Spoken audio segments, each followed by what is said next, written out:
ચાલો હવે આપણી ચોપડીમાં છે ને ચડતો ક્રમ અને ઉતરતો ક્રમ, ચડતો ક્રમ અને હવે આમાં સંખ્યા લખેલી છે. પહેલી સંખ્યા કઈ છે એ માટે મેં આ બોર્ડ બનાવ્યું છે. શું બનાવ્યું છે?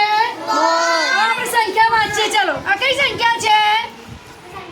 સન્માન અહીંયા જોઈ જા. મેં બનાવી કઈ સંખ્યા છે? પછી આ કઈ સંખ્યા છે? જીસાન અહીંયા જા.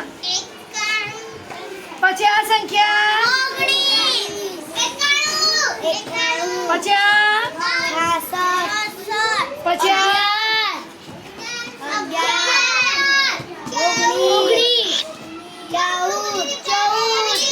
અને હવે આમાં આપણે કઈ સંખ્યા ગોઠવવાની છે? ઉતરતા ક્રમમાં. કઈ સંખ્યા ગોઠવવાની છે? હવે ઉતરતા ક્રમમાં આપણે સંખ્યા ગોઠવવાની છે. તો પહેલી કઈ સંખ્યા આવશે? હા, તો 91 સામે લીટી કરો. તમારી ચોપડી ખુલ્લી કરીને 91 સામે લીટી કરો. 91 સામે લીટી કરો. અહીંથી આમ લીટી કરવાની છે. તમારી ચોપડીમાં છે ને અહીંયા 91 સામે લીટી કરવાની છે. અહીંયા 91 સામે આમ લીટી કરો. કરીને બધાએ કરો. પછી 91 પછી ક્યાં શામાં આવશે? 66. શામાં આવશે? ખબર પડી છે ને? હવે 66 માં કરો. 91 66 તમારા પુસ્તકમાં લખેલું છે. 50 પછી 53 ઉપર 53 માં કરો. પૈસા છે.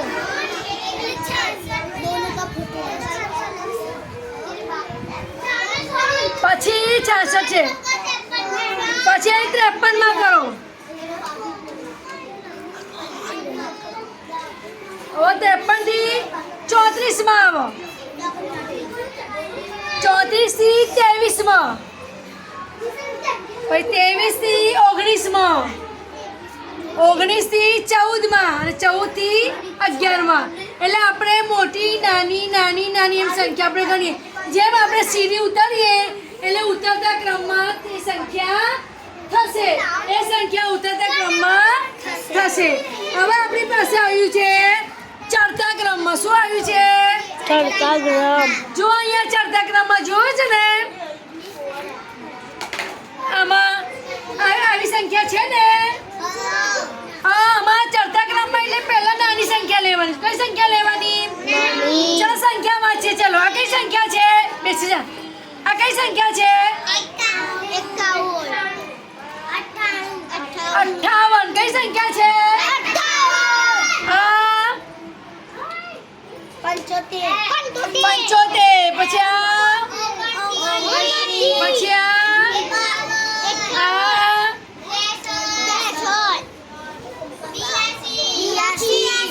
86. કઈ સંખ્યા થશે? ચલો 43 અને 34. પહેલા નાની સંખ્યા કઈ છે? 29. કઈ સંખ્યા છે? 29 થી લીટી દોરો. 29 થી 34 માં લીટી દોરો. અહીંથી આમ. પછી 34 થી 43 માં લીટી દોરો. 29 થી 34 માં. 34 માં 43 માં. 43 થી 51 માં.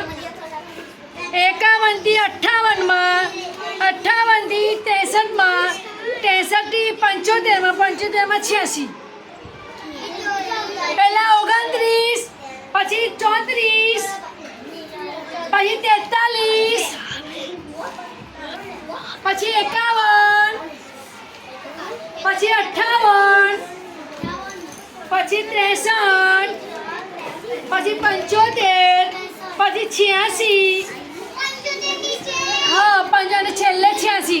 એટલે ચડતા ક્રમમાં સીડી ચડવી એટલે નાનાથી મોટી સંખ્યા આપણે ગોઠવવાની છે.